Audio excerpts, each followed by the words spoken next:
¿Qué tal mis amigos de la ciudad de Nueva York? ¿Qué tal mis amigos del mundo? Qué alegría, qué placer, qué gran satisfacción poder estar con todos ustedes una vez más aquí en Punto de Vista, que llega a ustedes gracias a MNN como cada semana, donde podemos juntarnos cada jueves aquí a través de cada una de las compañías de cables que existen aquí en Manhattan. En otras palabras, me estoy refiriendo que a través de Time Warner Cable estamos en el canal 34, en RCN, en el canal 82 y en Verizon Fios, canal 33. Todos en MNN1, que al igual, si usted nos está sintonizando a través de la web, o sea, del internet, desde cualquier rincón del planeta Tierra, puede hacerlo a través de www.mnn.org.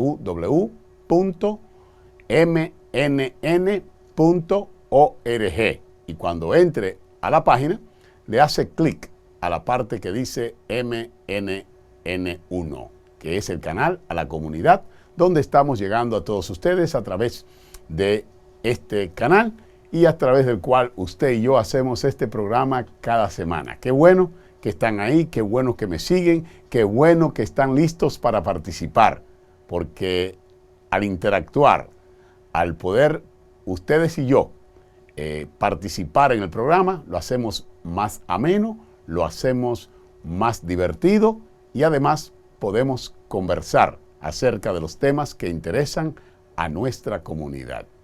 Y quiero empezar la programación agradeciendo a los dos protagonistas que van a estar conmigo en este programa de hoy. Como siempre, ustedes saben que al final de cada mes, el último jueves de cada mes, tenemos aquí la participación del doctor Heriberto Pacheco. Así que agradecemos al doctor Heriberto Pacheco, que dedica su tiempo a estar con nosotros, un neurocirujano cubano de mucho prestigio, un hombre con más de 8.400 operaciones, que ha estado en dos guerras, en el campo de dos guerras, practicando operaciones a los soldados heridos, y que aparte de eso ha practicado la medicina en diferentes partes del mundo, sacando a Cuba, su natal Cuba, donde él se graduó en los años 70, y dedica su tiempo aquí para venir a participar y a colaborar con este programa para que ustedes conozcan más acerca de la salud. Hoy vamos a estar hablando con el doctor Heriberto Pacheco acerca de la epilepsia. Eso que mucha gente no entiende, que en diferentes países le llaman de diferentes nombres, que le dan esos ataques a la gente, pero también saber qué puede traer, cuáles son las consecuencias o las causas de este mal que conocemos con el nombre de epilepsia. Al igualmente agradecemos al conferencista Wellington Peña Santos, que ya hace varias semanas está participando con nosotros aquí en el segmento Llegando a la Cima.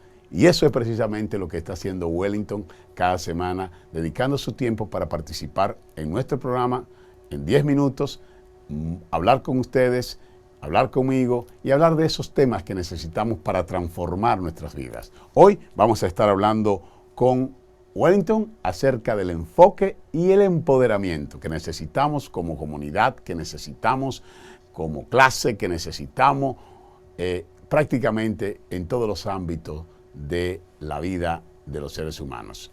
A ustedes, señores, darles también las gracias por estar ahí cada semana. Hoy, en el Santoral Católico, se celebra el Jueves Corpus, o sea, el Corpus Christi, que en algunos países es día de fiesta, aquí no es día de fiesta, en los Estados Unidos. Sin embargo, el Santoral Católico tiene este día como el Jueves Corpus. Es un día que respetan los católicos. También estamos celebrando en el día de hoy el ajusticiamiento del dictador Rafael Leónidas Trujillo Molina, un dictador, un sátrapa, un verdugo que estuvo martillando a la República Dominicana y sus habitantes por más de 30 años, desde 1930 hasta 1961, cuando un grupo de sus allegados hizo un complot. No estaban a gusto por la misma manera que él mismo abusaba y maltrataba a esos militares, guardaespaldas y funcionarios que estaban alrededor de él, destacándose entre ellos Antonio de la Maza, Pedro Livio Cedeño, Salvador Estrella Sadalá, Antonio Inver Barrera, Amado García Guerrero, Luis Amiá Matió, Huáscar Tejeda, Manuel Cáceres, Roberto Pastoriza, entre otros. Estos personajes luego fueron declarados héroes nacionales y solamente vive el general Antonio Inver Barrera, que fue declarado general vitalicio, producto de participar en la conjura del 30 de mayo de 1961, lo que terminó en el descabezamiento de quien fuera la figura principal de la dictadura trujillista. Rafael Leonidas Trujillo Molina, un día como hoy, murió ajusticiado por esa gente que estaban alrededor de él y que llevaron a cabo esto para liberar al pueblo de una gran dictadura de un individuo megalómano al que popularmente le llamaban Chapita, porque poco le faltaba para ponerse medallitas de condecoraciones. Yo creo que hasta en las rodillas quería llevar eso. Era un megalómano, un ridículo, que tantas cosas hacía para eso, para satisfacer el ego de él. Y si empezamos no vamos a terminar. Sin embargo, hoy es bueno recordar, porque pueblo que olvida su historia está condenado a repetirla. De otra cosa que yo quiero hablar con ustedes de hoy, es de algo que está en boga, que se está hablando mucho durante toda esta semana, que nosotros hemos hablado ya en oportunidades anteriores acerca de esto, y quiero también que ustedes se sientan bienvenidos a externar sus opiniones al respecto. Y quiero hablar de esto llevando una similitud o relacionándolo, porque tanto pasa aquí en los Estados Unidos, aquí en la ciudad de Nueva York, como en muchos de los países de nosotros.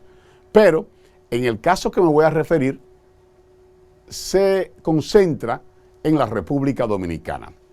El viernes pasado, la fiscal del Distrito Nacional decidió archivar, cerrar en un archivo el expediente acusatorio por parte del presidente de Alianza País, Guillermo Moreno, donde acusaba al doctor Leonel Fernández, expresidente de la República Dominicana, de corrupción y de lavado de activos a través de su fundación Funglodes.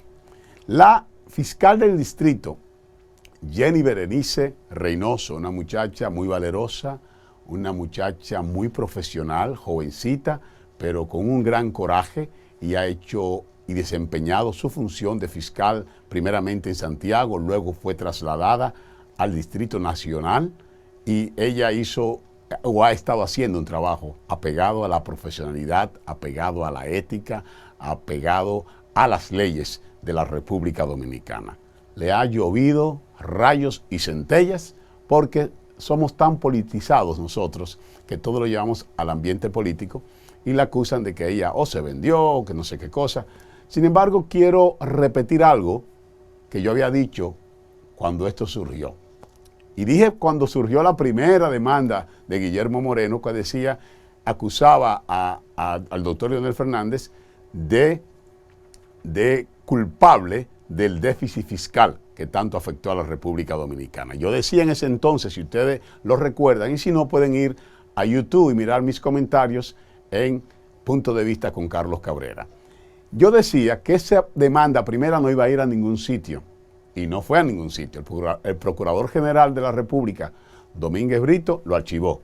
Y dije igual de esta demanda, que no iba a ir a ningún sitio, y de igual manera, la fiscal del Distrito Nacional decidió archivar el otro expediente acusatorio contra Leonel Fernández. Y no digo esto para defender a Leonel Fernández. No digo esto porque quizás no sea cierto, que no fuera corrupción lo que él hizo, que no fuera lavado de activos lo que él hizo, sino porque lo mismo que yo decía anteriormente, prácticamente eso fue lo que ella concluyó, que no había un marco legal en la República Dominicana para condenar los actos de los cuales se condenaba a Leonel Fernández, o se estaba acusando a Leonel Fernández.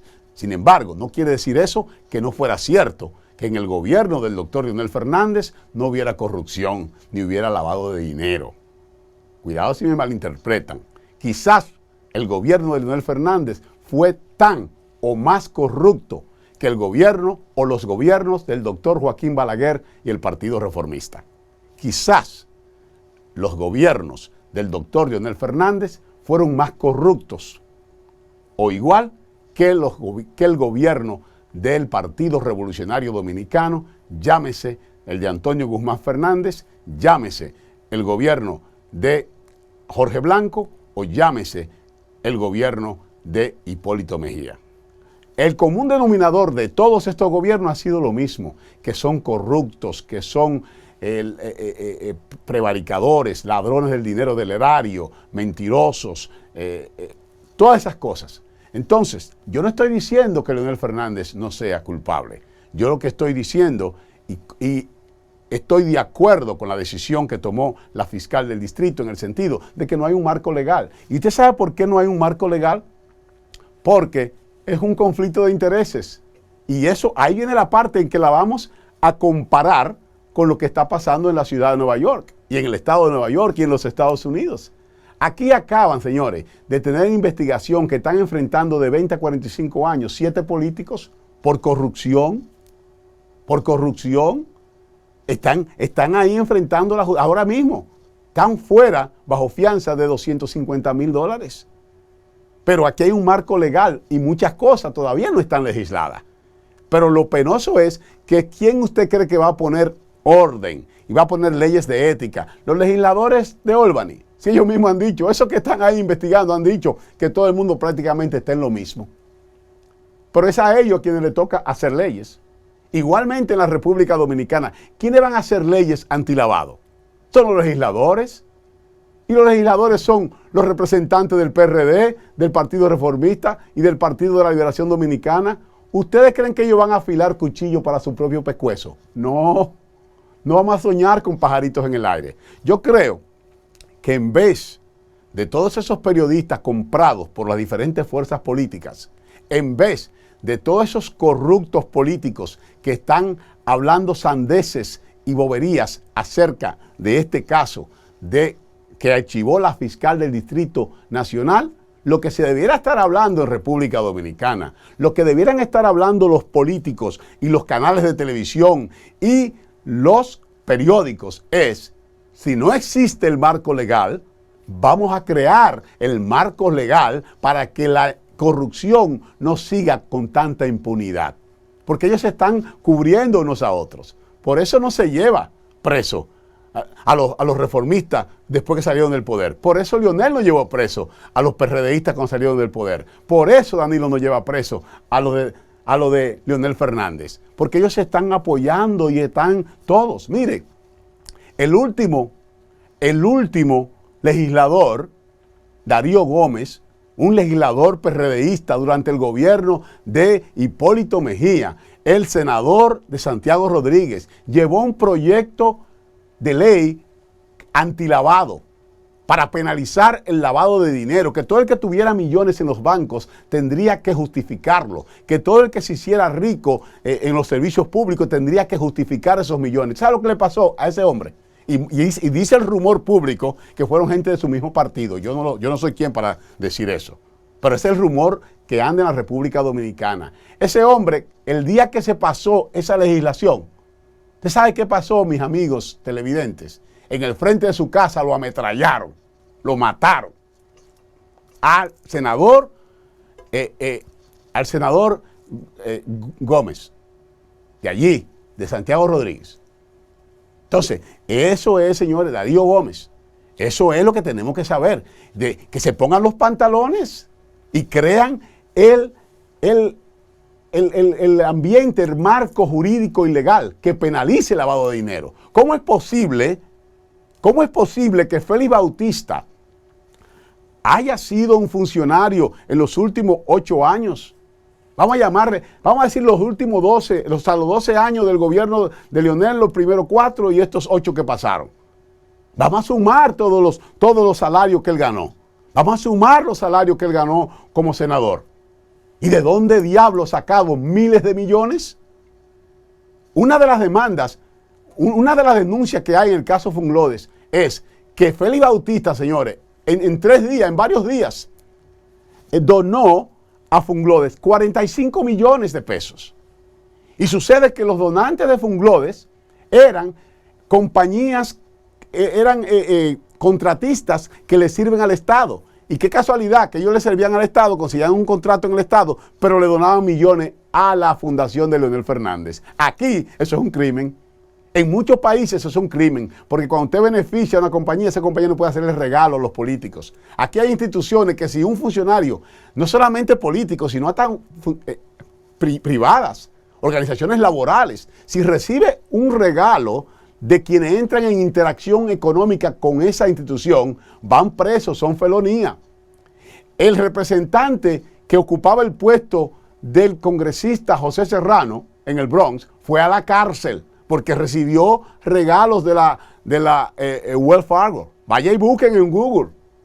Bo García y su esposa fueron presos porque eso es penado. Pero en la República Dominicana no lo quieren penar. Y no lo quieren penar para que estos bandidos se sigan haciendo millonarios con el dinero del erario. Entonces, esta muchacha lo que ha dicho, yo no puedo llevar a los tribunales este caso, porque no dice en ningún sitio que esto está penado por la ley. Porque nadie dice que todo el mundo tiene control de poner millones y millones en los bancos y fuera de los bancos, y teniendo mansiones y hasta aviones privados. ¿De dónde sacaron el dinero? No se sabe. Entonces no hay ley antilavado, no hay ley que penalice que se le regale dinero a ninguna fundación, no hay ley que declare conflicto de intereses entre funcionarios del gobierno y las ONG. Para no ir muy lejos, ¿por qué está preso Miguel Martínez? Miguel Martínez está preso, el concejal dominicano, el ex concejal del distrito número 10 en el Alto Manhattan, está preso a 5 años. ¿Usted sabe por qué? Por una ONG, una organización sin fines de lucro que hizo y le donaba fondos a su hermana. En la República Dominicana, cada legislador de cualquier partido tiene una ONG y un barrilito y lo reparte a su antojo, a quien le dé la gana, familiares, amigos, canchanchanes, a novias, a amantes, a quien sea. Porque eso no está penalizado. Y dice la ley que lo que no está escrito no es ley.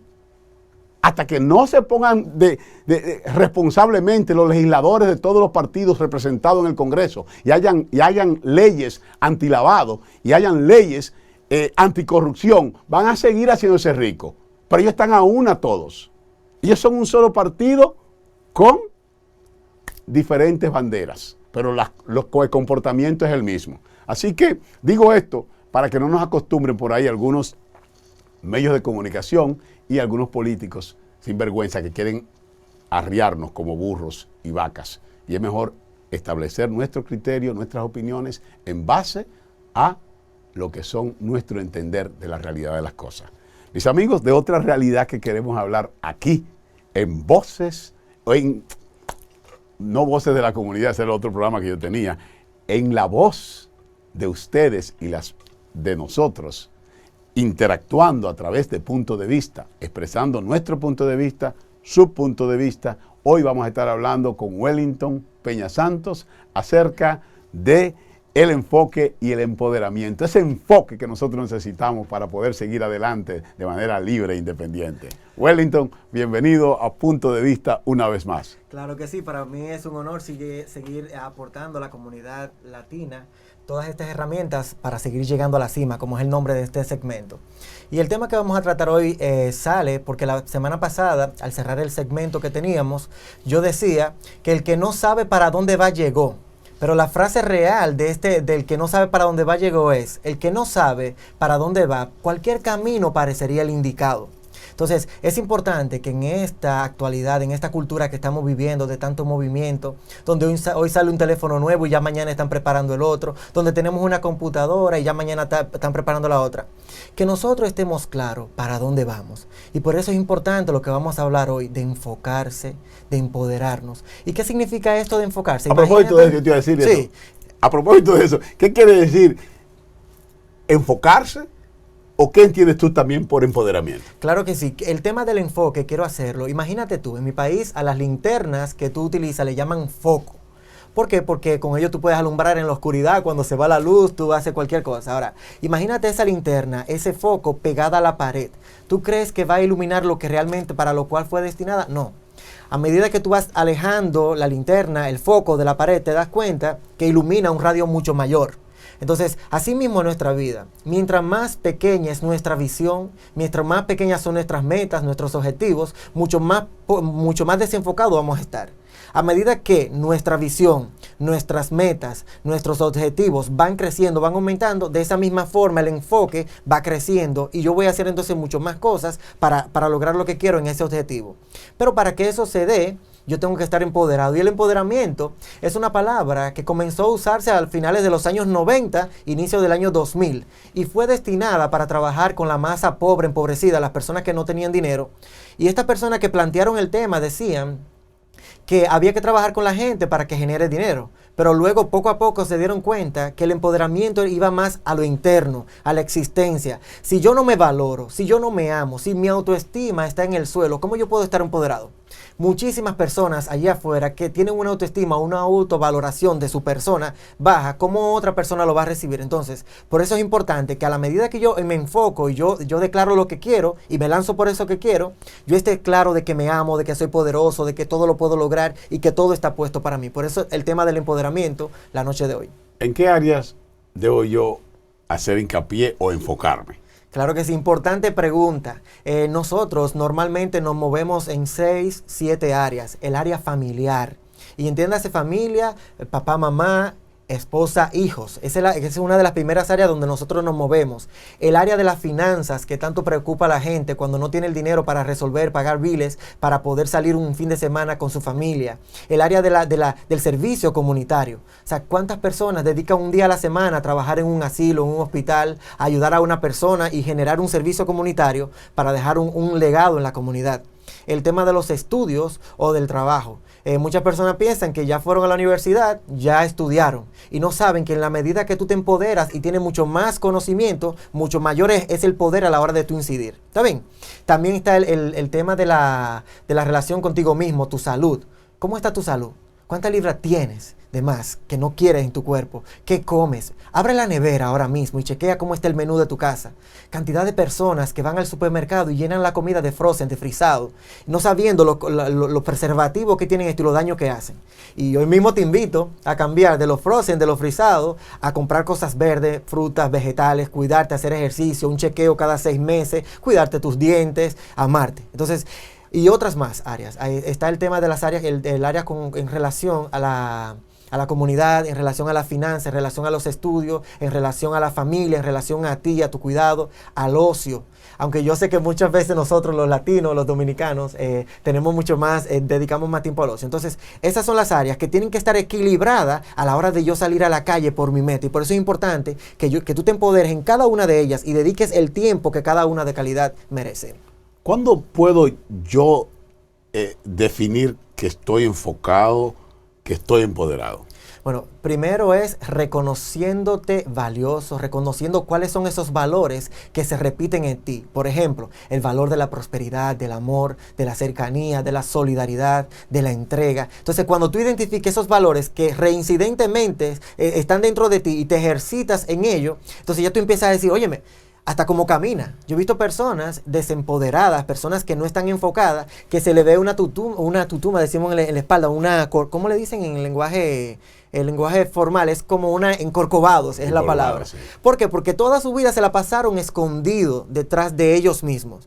Cuando una persona está empoderada, y yo puedo identificar eso cuando yo estoy dando mis entrenamientos, mis charlas, es una persona que está viva, que se sienta derecho, que mira a los ojos. Las personas que no están empoderadas miran al piso constantemente, culturalmente, pero es hora de empezar a mirar a los ojos, de enfocarte y entonces empoderarte. Tenemos una llamada, Wellington. Bienvenido a Punto de Vista. Sí, buenas noches, ¿cómo están ustedes? Muy bien, felices muy bien. De escucharla. Qué bueno, mi programa preferido. Ojalá consigamos personas que se nutran de sapiencia para educar a un pueblo tan lindo como el de nosotros. Gracias. Quiero preguntarle al licenciado Peña, ¿cuál es la diferencia entre enfoque y estas personas ¿cómo diría? Que le quieren transmitir sus pensamientos, sus desgracias a otros? O sea, que no tienen un enfoque, sino que tienen una imagen Eso se desvía, ¿verdad? Es una desviación. Ok, muy buena pregunta. Yo creo que nos pasa la siguiente pregunta que tenemos hoy para contestarla, y es, una persona enfocada, una persona empoderada, real y efectivamente, todo lo que viene de fuera es información. Yo puedo estar con las personas que estén quejándose momento a momento de que todo está mal, de que esto no funciona, personas que viven en victimez total. Y cuando yo estoy empoderado real y efectivamente y estoy claro con esos 5 valores, imagínate una estaca es donde tú clavas una casa.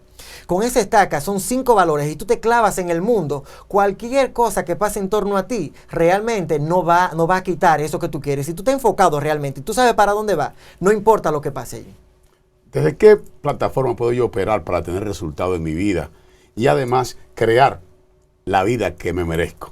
Bueno, lo primero que tienes que definir en ti es la visión, para dónde va. Y esa visión, ese puntico que está al final del camino, de una manera u otra va a orientar tu caminar. Y luego que tú definas esa visión, entonces defines unas metas. La meta es como el carro donde tú vas a llegar a esa visión. La visión es el punto donde tú quieres llegar.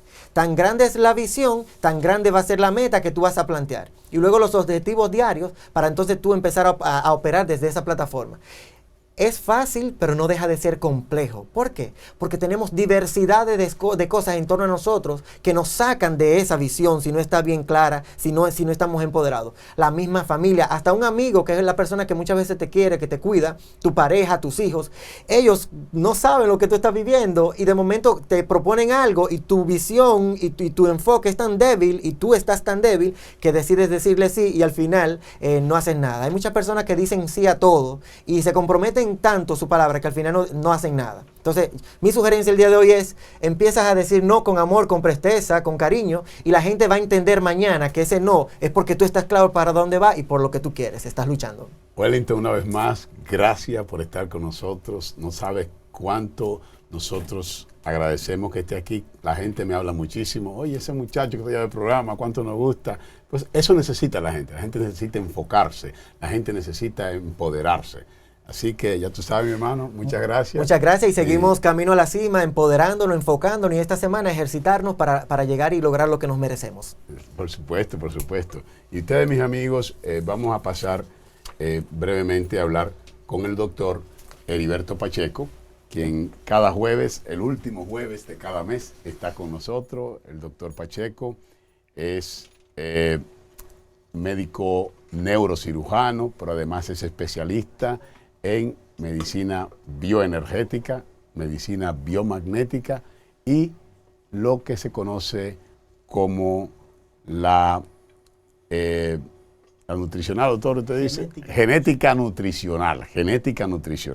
El doctor también es conferencista, constantemente está dando entrenamientos y conferencias acerca de diferentes cosas. Bienvenido una vez más, doctor, gracias por estar.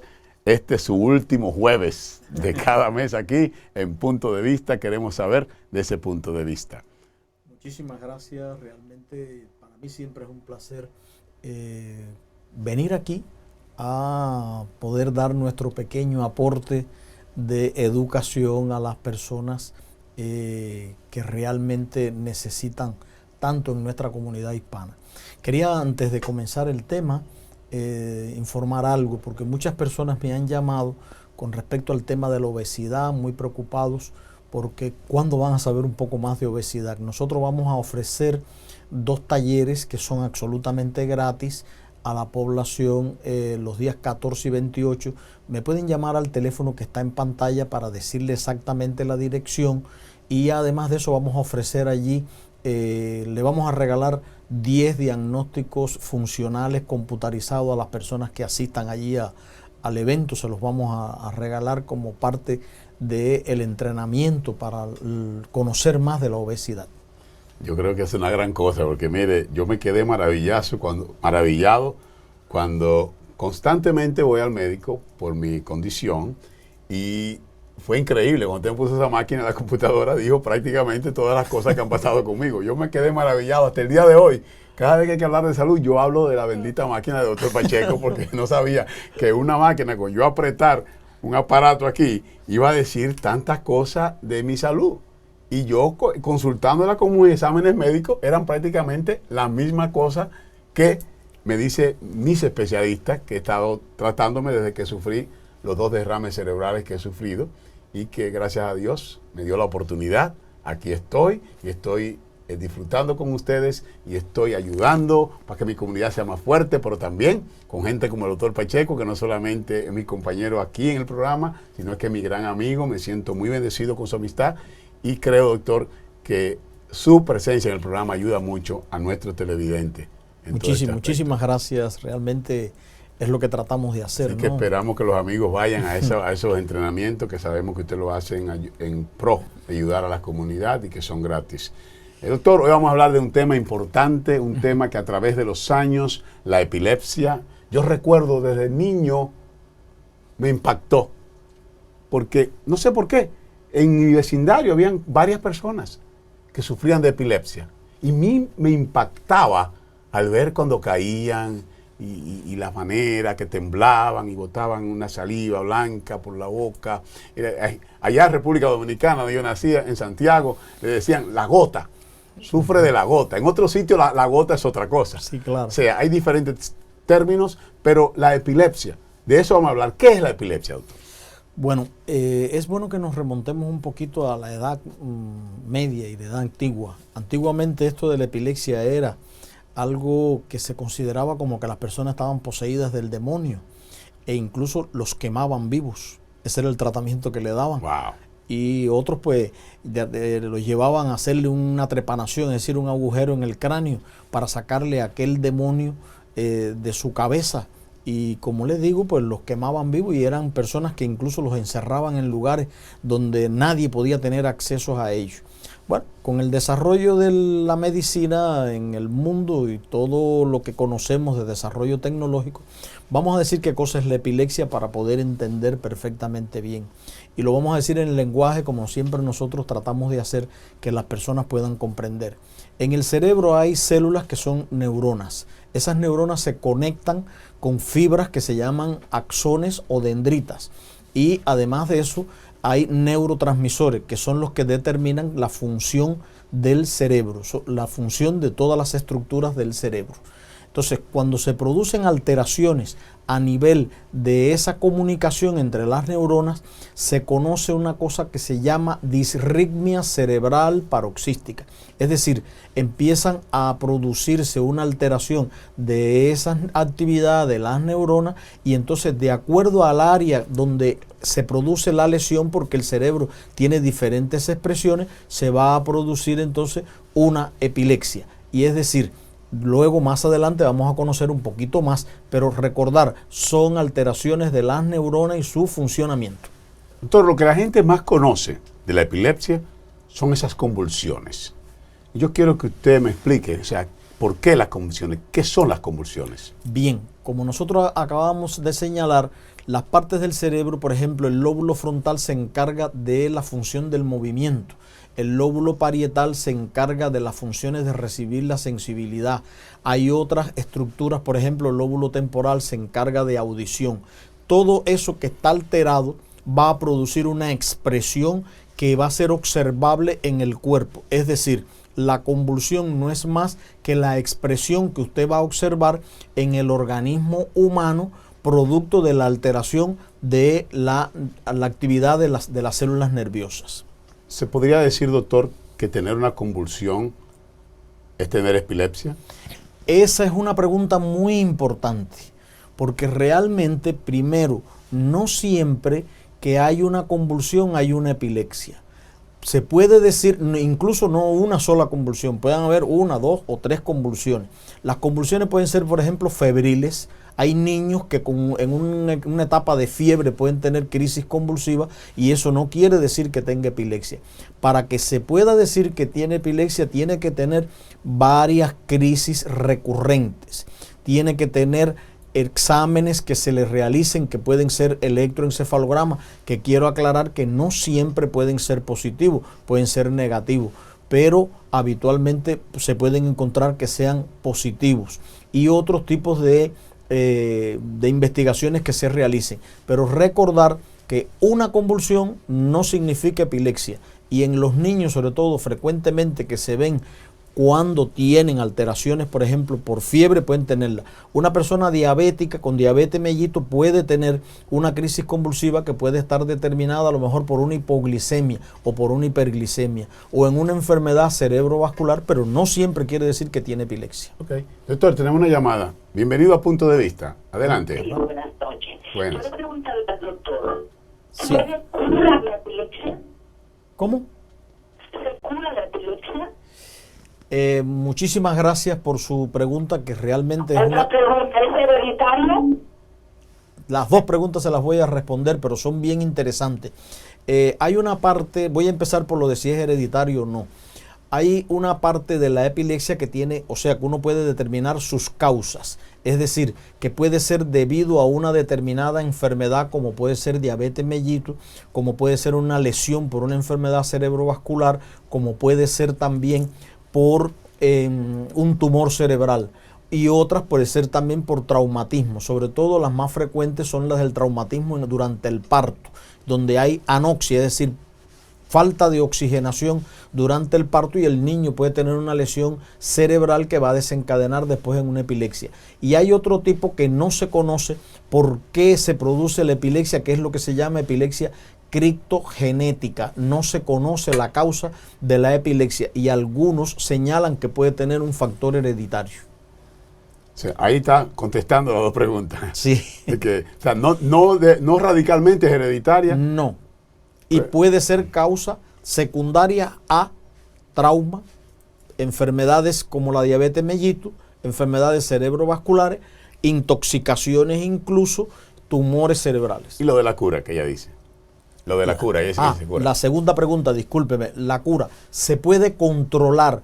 No crea realmente en esas cosas que muchas veces he oído decir por ahí, que la epilepsia se va a curar. Cuando ya usted tiene una lesión establecida, hay control de la epilepsia. Hay algo que sí existe. Por ejemplo, cuando se concentra, o sea, cuando se localiza un foco epiléptico único, se puede hacer cirugía de la epilepsia y puede mejorar ostensiblemente e incluso poder desaparecer la crisis convulsiva. Ahora, lo que hay importante para la crisis convulsiva es que el control sí puede ser absoluto. Es decir, si se siguen las medidas que están orientadas por el médico y se hace un diagnóstico correcto y adecuado, sí se puede controlar y no tener crisis convulsiva.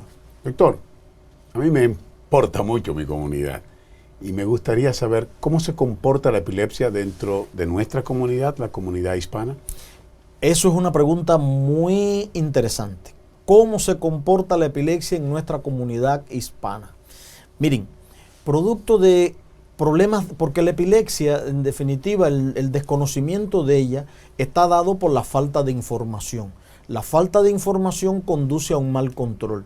Y entonces, ¿qué pasa? Que hay enfermedades que están relacionadas, como decía anteriormente, y tienen poco control. Por ejemplo, las personas que tienen diabetes mellito, las personas que tienen hipertensión arterial, las personas que pueden tener mal seguimiento durante el embarazo, las mujeres que tienen mal seguimiento durante el embarazo y que pueden tener, además de eso, o traumatismo o aumento de la presión arterial u otras enfermedades. Incluso, por ejemplo, hay una patología que se ve con mucha frecuencia en las mujeres embarazadas, que son las infecciones urinarias. Eso puede tener una repercusión a nivel del desarrollo del tejido cerebral del feto y eso va a traducirse entonces en una epilepsia.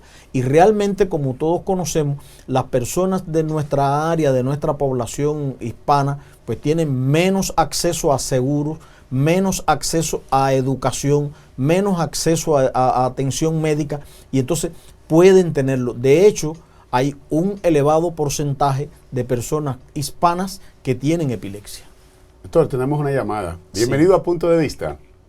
Buenas noches, Carlos. Buenas noches, doctor. Buenas noches, mi amigo Francisco. Esta voz la conozco yo ya. Gracias. Dos preguntas, doctor. Dos preguntas en una. A ver, en nuestra comunidad, yo soy dominicano, doctor. Hay un mito. Yo tuve un amigo desde pequeño, le daba la epilepsia y todo el mundo se la apartaba por miedo a que se le pegara, por miedo que podía contagiarse. Y todavía influye mucho, todavía se habla mucho sobre eso. Y la otra es, yo tengo varios amigos que sufren de epilepsia y toman alcohol. ¿Qué tanto puede influir eso en su enfermedad? Muchas gracias, doctor. Sí, muchísimas gracias por sus dos interesantísimas preguntas. Esa es una de las razones por las que estamos aquí. Primero, la epilepsia no es contagiosa, no es una enfermedad infectocontagiosa, lo cual no quiere decir que hay enfermedades infectocontagiosas que pueden producir epilepsia, como por ejemplo la meningoencefalitis puede producir epilepsia. Las encefalitis virales, porque producen daño al tejido cerebral más que las meningitis, pueden producir epilepsia, pero no es contagiosa en absoluto. Es decir, ayudar a una persona que tenga epilepsia durante su crisis, usted no se va a contagiar con ella. Segundo, el alcohol sí es capaz de producir a nivel de la célula nerviosa intoxicación y por lo tanto va a producir un desencadenamiento de la crisis convulsiva. Es decir, el alcohol sí hace daño a la epilepsia. Doctor, ¿cuál es la causa principal de la epilepsia? Bueno, hay varias causas para la epilepsia. Ya como habíamos hablado hace un rato, vamos a empezar con los niños, por ejemplo. Hay causas que son prenatales, hay causas que son natales y hay causas que son postnatales. Es decir, durante el embarazo se pueden producir, como habíamos hablado anteriormente, lesiones a nivel del desarrollo del tejido cerebral, producto de hipertensión arterial, de madres que se caen, que se reciben traumatismo en el abdomen y entonces producen lesiones a nivel del niño, hipertensión arterial y ya nacen con la lesión cerebral. Esas son las más frecuentes. Hay otras más, pero esas son las más frecuentes. Segundo, durante el parto. En nuestros países, por ejemplo, se utiliza a veces mala manipulación durante el parto. Y entonces incluso los llamados forceps. Cuando hay buena técnica, el forceps no tiene por qué dañar el feto que viene naciendo por el canal del parto. Pero los partos tardíos que se retardan porque hay un mal seguimiento, en esto hay una negligencia desde el punto de vista médico o una mala manipulación, entonces se puede producir lesiones cerebrales que después van a tener una epilepsia. Después del postnatal, o sea, después de la posición, o sea, del nacimiento, se pueden producir entonces infecciones que son como las meningoencefalitis, bastante frecuentes a nivel de nuestros países. Se pueden producir procesos de deshidratación, las llamadas diarreas. Nosotros en nuestros países padecen de todas estas enfermedades y además de eso padecen de procesos respiratorios.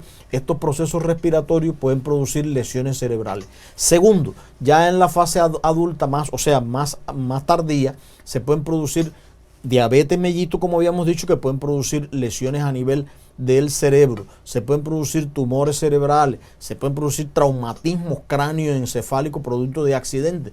Nosotros en nuestros países somos víctimas de muchos accidentes de tráfico y además enfermedades cerebrovasculares y, como les decía, también los tumores cerebrales, además de las intoxicaciones. Doctor, hay otra llamada. Adelante. Aló. Sí, adelante. Aló, buenas noches. Buenas, gracias por llamar. Bueno, en primer lugar, es una pregunta que le quiero hacer al doctor. Sí, adelante. Bueno, la siguiente pregunta fue que mi esposa se le formó lo que se llamaba un meningioma en la cabeza, que hubo que operarla, le daban convulsiones como si hubiera sido la epilepsia. Pero luego de hacer una operación en la cabeza, no le ha vuelto a dar más. Sí. Si baja el volumen, mucho mejor. Sí. Doctor, No le ha vuelto a dar, pero yo le quiero preguntar, si eso puede ser otra vez, le puede volver. Bueno, muy interesante su pregunta también. Como todas las preguntas relacionadas con la epilepsia, para mí todas las preguntas que se hacen con respecto a cualquiera de los temas de la salud resultan importantes porque la persona tiene preocupación y nuestro objetivo es, educar y quitar la preocupación. El meningioma. El meningioma es uno de los tumores que se produce a expensas de la cobertura del cerebro, es decir, una estructura que se llama meninge. El cerebro, ¿cómo está protegido? Está protegido por el cuero cabelludo, el hueso y la membrana que se llaman meninges. De ahí viene el nombre de meningioma. Entonces, esos meningiomas que muchas veces están por encima de la corteza cerebral comprimen la corteza cerebral, irritan las células del tejido cerebral nervioso, y entonces cuando usted produce, o sea, cuando usted reseca ese tumor y lo saca sin dañar el cerebro, habitualmente esa es una de las curas de la epilepsia. Es decir, cuando ya se quita todo el tumor que estaba comprimiendo el cerebro, pues precisamente se cura la epilepsia. Su esposa es muy afortunada porque tuvo uno de los tumores que se llaman benignos del sistema nervioso central, y que además, de acuerdo a la localización, porque hay meningiomas que no se les puede hacer eso, hay meningiomas que no se pueden extirpar completamente, pero su esposa tuvo la suerte de que es de los que están en lo que se llama la convexidad, es decir, en la parte de arriba del tejido cerebral, son los que producen convulsiones, se pueden resecar completamente y no hay problema. Nosotros tenemos la experiencia de haber resecado varios tumores de la convexidad, que es como se llama, y curarle la epilepsia a la persona. No obstante eso, debe de cuidarse y debe de seguir un régimen dietético muy bueno, no tener ingestión alcohólica, y cuidarse si tiene otro tipo de enfermedad, como sea diabetes mellitus o hipertensión arterial, cuidarse eso, porque no quiere decir que ya quitó el tumor y se acabaron los problemas. A propósito de eso, doctor, ¿se puede prevenir? ¿Y qué se hace para prevenir la epilepsia? Bueno, las primeras cosas que se pueden hacer para prevenir la epilepsia es precisamente evitar las causas cuando son secundarias. Es decir, la persona que tiene una causa secundaria y tiene control de su causa, bueno, pues puede, por supuesto, que eliminar la epilepsia con un control. ¿Cómo? Repito, la persona que padece de hipertensión arterial, la persona que además de eso tiene diabetes mellitus, la persona tiene que evitar los traumatismos. Los traumatismos, bueno, ¿cómo? Hay que conducir sin tomar bebida alcohólica para no tener accidentes de tráfico y no tener lesiones cerebrales. Es decir, hay muchas razones por las que se puede realmente evitar la epilepsia. Sí se puede evitar, cómo no, excepto las que nosotros dijimos inicialmente, que se pueden producir por factores que no se conocen, no conocemos eso hoy.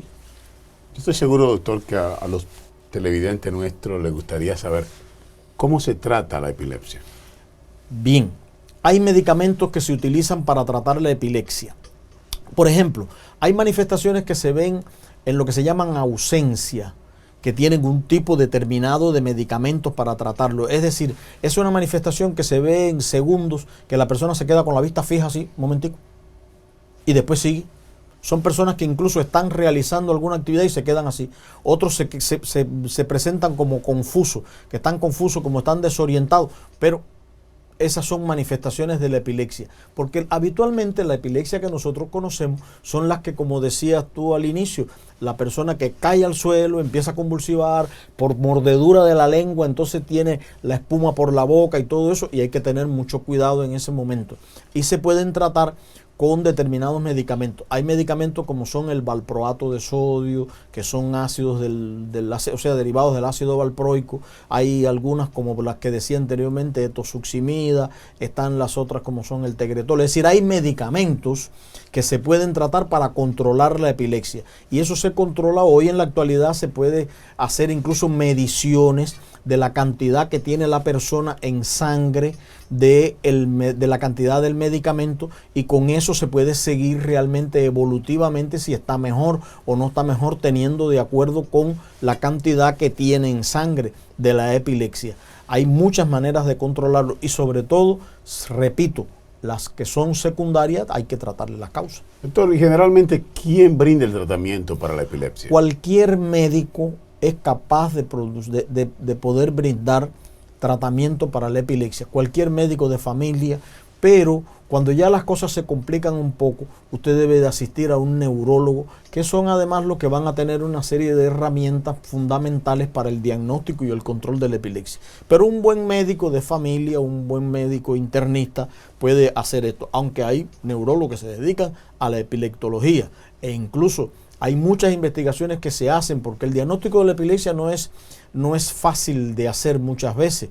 Incluso se hacen estudios con video para estudiar las crisis de las personas en un periodo determinado de tiempo, conjuntamente con electroencefalogramas. ¿Y cuál es la mejor manera de localizar o de conseguir un especialista en epilepsia? Bueno, lo primero es consultar con tu médico. Él habitualmente sabe a quién se lo puede decir, casi siempre tienen un neurólogo a quien lo pueden referir o se pueden decir. Y la otra cosa es que yo siempre recomiendo y digo, si usted tiene acceso al internet, usted en su área puede buscar, hoy en la actualidad se sabe y se conoce la calificación que pueda tener una persona desde el punto de vista médico, con incluso sus éxitos, sus aciertos. Doctor, ¿qué temas específicos para las mujeres con epilepsia? Muy importante. La mujer con epilepsia tiene que cuidarse mucho en el embarazo. El embarazo es una condición que no es una enfermedad, es una condición normal. Va a dar nueva vida a una persona, pero tiene que cuidarse. Por ejemplo, tiene que cuidarse con la presión arterial, tiene que cuidarse no darse caídas, tiene que cuidarse con las infecciones, tiene que cuidarse básicamente con lo que come también para no aumentar de peso, y tiene que tener cuidados con todas las infecciones que pueda tener, sobre todo cualquier mínima infección es capaz de producir una alteración a nivel del desarrollo fetal. Esa etapa del desarrollo fetal, sobre todo en el primer trimestre del embarazo, es muy importante y la mujer tiene que tener cuidado, mucho cuidado con eso, y sobre todo ir a su médico. Yo sé que en nuestras comunidades, nosotros prácticamente aquí, como lo hacemos para nuestra comunidad, en nuestras comunidades, en nuestros países, muchas veces no hay un buen seguimiento por desconocimiento. Por eso hacemos este programa. Doctor, muy interesante esa parte. ¿La epilepsia puede ser mortal? Bueno, eso es una pregunta bien interesante. La epilepsia en sí no debe ser mortal. Solamente hay un cuadro que se llama estatus epiléptico o estado epiléptico, que es cuando una persona que tiene epilepsia y entra en crisis convulsiva, que son intratables porque muchas veces por la falta del medicamento. Quiero señalar algo que es importante. Muchas veces hay personas que llevan 1 o 2 años, son experiencias que hemos tenido nosotros, llevan 1 o 2 años con un tratamiento para la epilepsia y empiezan a decirte que ya ellos están bien y que no necesitan tomar más el medicamento y lo abandonan.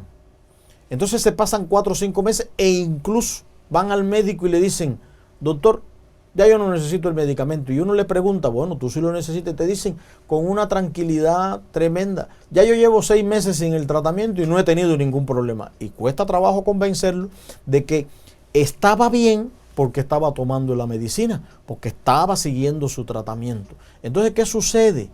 Que en un momento determinado tiene una crisis convulsiva y a veces está en un balcón, se cae del balcón y se mata. Y la gente dice entonces que se mató por la epilepsia. No se mató por la epilepsia, él se mató por la crisis convulsiva, que lo mata es la caída, es lo que lo mata.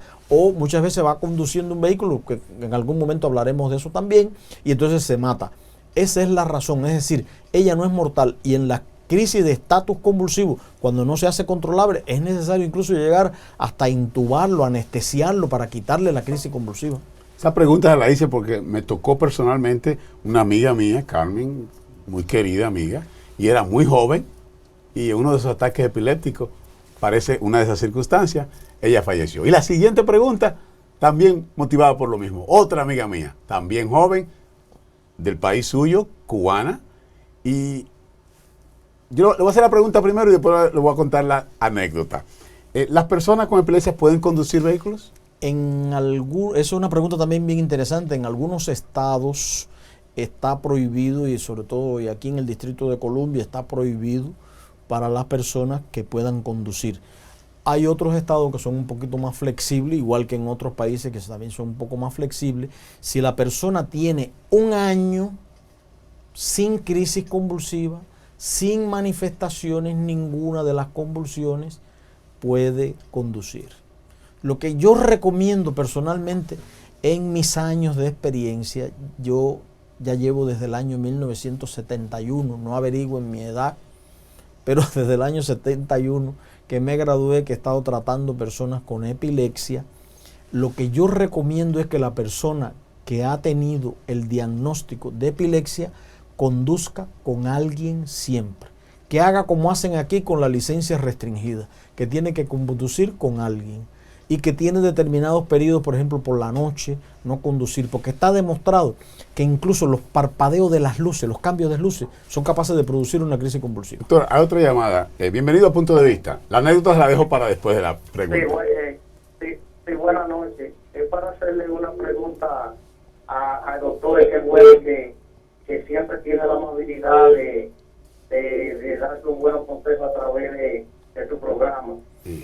Doctor, mi papá tiene 76 años de edad y está sufriendo de presión alta, y por más medicamentos que le están dando, la presión no baja de 240. ¿A qué se deberá eso? En breve, doctor. Bueno, realmente hay que estudiarle la presión arterial.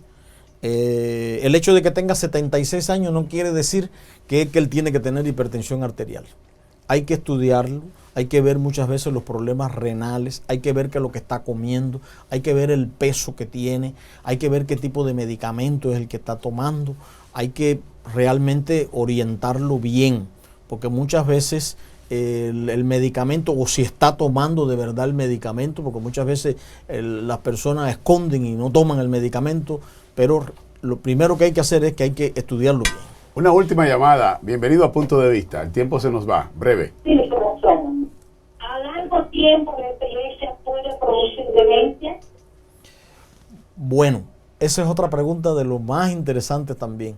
Cuando la persona no está controlada, sí se puede producir demencia, porque cuando se producen las crisis convulsivas, se mueren células del cerebro. Es decir, cada vez que se producen crisis convulsivas, una parte de células del cerebro se mueren y pueden conducirte a tener una demencia, que no es el Alzheimer, sino un tipo de demencia. Ya hablamos aquí que el Alzheimer no es solamente la única demencia, ese es un tipo de demencia, pero se produce por destrucción de las células del tejido nervioso. Sí se puede producir. La única forma de evitarlo es, como les decía anteriormente, control de la epilepsia. Doctor, el tiempo ya no nos da para más. Solamente quiero decirle, mi amiga la cubana, íbamos manejando, ella manejaba y me dijo, me va a dar un ataque de epilepsia, me voy a parquear aquí y no te ponga en pánico. Y yo dije, mira qué interesante, ya puedo detectar que venía el ataque de epilepsia. Porque eso es importante, porque hay una cosa que se llama aura, que la persona reconoce y conoce cuándo le va a dar la epilepsia. Amigos, será pues hasta la próxima semana cuando estaremos nuevamente aquí en Punto de Vista. A ustedes gracias, y a MNN, que hace posible este programa cada semana. Dirección ejecutiva de Zenaida Méndez, producción Dulce Mateo, un servidor Carlos Cabrera. Hasta entonces.